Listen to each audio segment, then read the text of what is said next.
par Eu te deles. falei que eu, no curso Você é da par. especialização que eu fiz. Bom, então,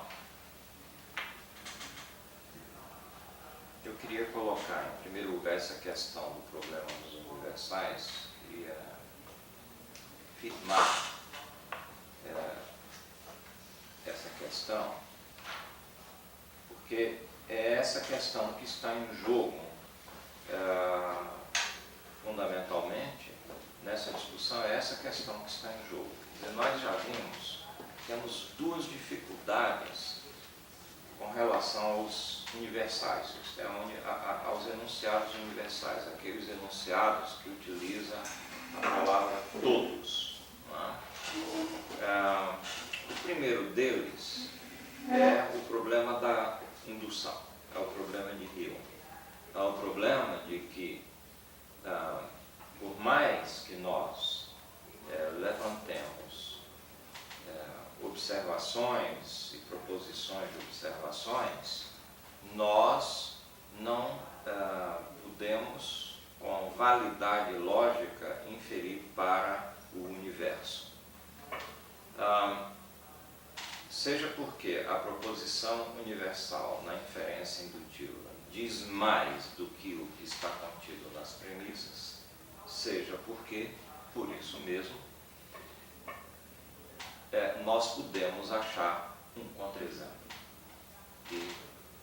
ou podemos pensar num contra-exemplo, não é, que falsificaria a inferência indutiva, isto é, nós, com o problema de Hume, o problema da indução, nós concluímos que a inferência indutiva é uma falácia lógica. Então, esse é o primeiro problema dos universais. O segundo problema dos universais é que as proposições de observação que nós utilizamos para fundamentar um enunciado universal, uma inferência indutiva, essas proposições de observação, elas mesmas contêm universais, elas mesmas contêm enunciados universais. E isso nos coloca diante de um regresso ao infinito, ou o que se conhece como petição de princípio. Isto é, se eu uso uma proposição de observação, porque ela é mais básica, mais simples para justificar uma proposição universal, e depois, nesta proposição de observação, eu encontro um universal, um enunciado universal, então eu tenho que recorrer a uma outra proposição de observação que agora dê conta deste universal, que agora possa fundamentar este universal que está contido nesta proposição de observação. Este é o problema que eu chamei aqui o problema de Popper, porque o Popper dedica uma boa parte da sua discussão a esse problema, e no seu livro seminal, que é a Lógica da Investigação Científica, ele dedicou todo o quinto capítulo da Lógica da Investigação Científica a analisar esse problema. E eis então que o que fez Popper? Popper diz, bem, este regresso ao infinito, ele tem que, nós temos que brecá-lo num certo ponto. Mas o ponto no qual nós vamos brecar este regresso ao infinito só pode ser um acordo entre os cientistas, só pode ser motivo de uma convenção, de um acordo. De tal modo que, se num determinado momento os cientistas acharem que esse acordo deve ser modificado, nós devemos modificá-lo para continuar buscando mais proposições de observação que justifiquem essas proposições de observação que contêm universais, que até então nós tínhamos acordado. Quer dizer, nós achamos que ela então deve ser justificada. Então nós vamos buscar outras proposições de observação e vamos estabelecer um novo acordo. Não é? Então, reparem vocês que quando nós examinamos o problema dos universais, nós temos dois problemas aí. Um é o problema de Hume, que é um problema antigo, esse problema da indução, não é, que Popper retoma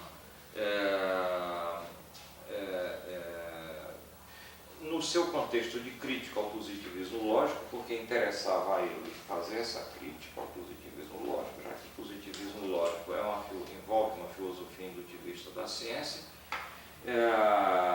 Então, o Popper retomou o problema de Hume e ele dedica muitas páginas dos seus textos, em vários outros livros, no Conjectura e Refutações, por exemplo. O primeiro capítulo é só sobre o problema da indução. Então, ele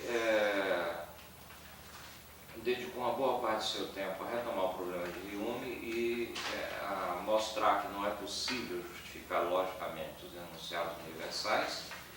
E, como se isso não bastasse, não é possível usar nem mesmo aqueles enunciados observacionais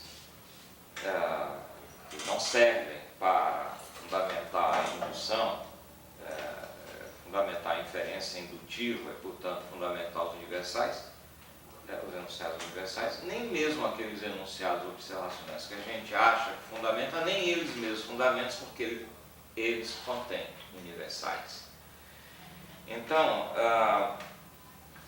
nós vivemos então essa problemática, quer dizer, a ciência é um esforço de lidar com universais desde Aristóteles. Aristóteles dizia que a ciência se faz do universal, que a ciência não se faz do particular. Então, desde Aristóteles, nós pretendemos fazer uma ciência que é uma ciência do universal, mas nós não podemos fundamentar logicamente os universais, que é o problema de Hume, nem nós podemos utilizar as proposições de observação que nós temos como evidência dos universais, porque estas proposições de observação precisam ser elas mesmas justificadas, uma vez que elas contêm universais.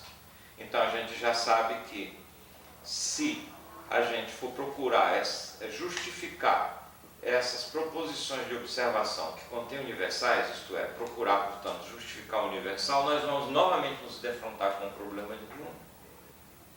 Porque nós vamos achar outras proposições de observação a partir das quais a gente vai buscar fazer a inferência indutiva para justificar aquele universal que está contido naquela proposição de observação. Então nós vamos nos reencontrar com o problema de Hume e nós vamos nos reencontrar com o problema de Popper, porque quando chegarmos a essas proposições mais básicas, elas ainda assim conterão universais que nós aceitamos se nós acordarmos que elas são proposições básicas, não é? Então, a ciência é essa espécie de círculo vicioso interminável, de regressões ao finito interminável e de falácia indutiva, não é? Falácia lógica. Não é?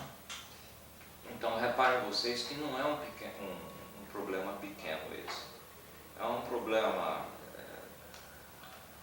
que, na medida em que ele não tenha um outro encaminhamento, ele é um problema perene, esse problema. Não é? Um problema perene. Então, como resolver o problema de Kant? Que é o problema da demarcação da ciência em relação à metafísica. Não é?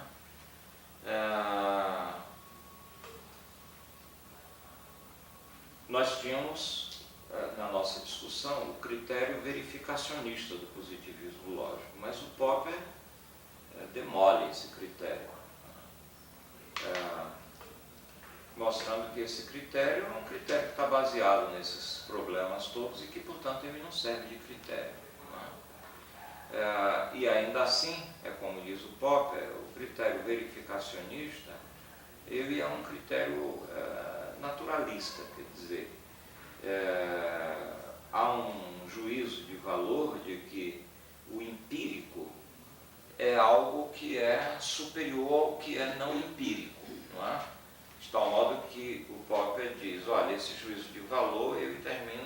sendo depreciativo em relação ao não empírico. Né? Popper diz, bem, há no verificacionismo já um juízo de valor. Então, juízo de valor por juízo de valor, diz o Popper, eu vou propor um outro critério, que também é um juízo de valor, que também deve ser motivo de uma convenção e de um acordo entre cientistas. Eu vou propor que o critério que separa a ciência do não empírico, né, como eu já disse, tanto faz falar em ciência empírica ou em ciência, e é preciso tomar cuidado com isso, porque o uso da expressão ciência empírica pode dar margem a se crer que há ciência que não seja empírica. Não, toda ciência só pode ser empírica.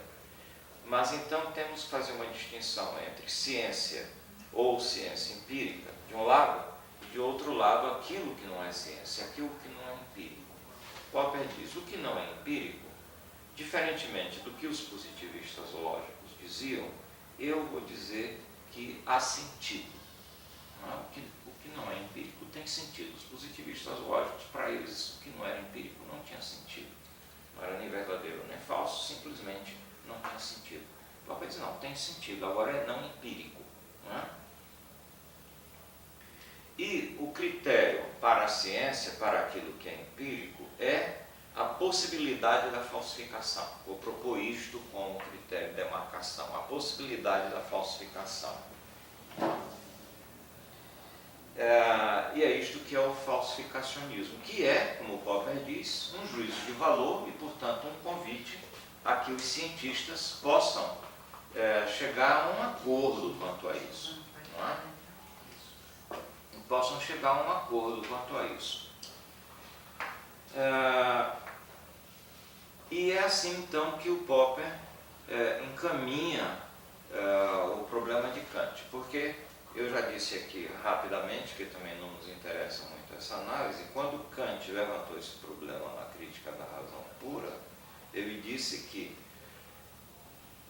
o que separava a ciência da metafísica era que a ciência trabalha com conceitos sintéticos a priori, ao passo que a metafísica trabalha com conceitos a priori relacionados ao real, isto é, com conceitos que não envolvem a experiência, não é? Como no caso dos conceitos sintéticos a priori, e propondo-se a ser uma espécie de juízo a priorístico sobre o real, sem envolver nenhuma relação com este real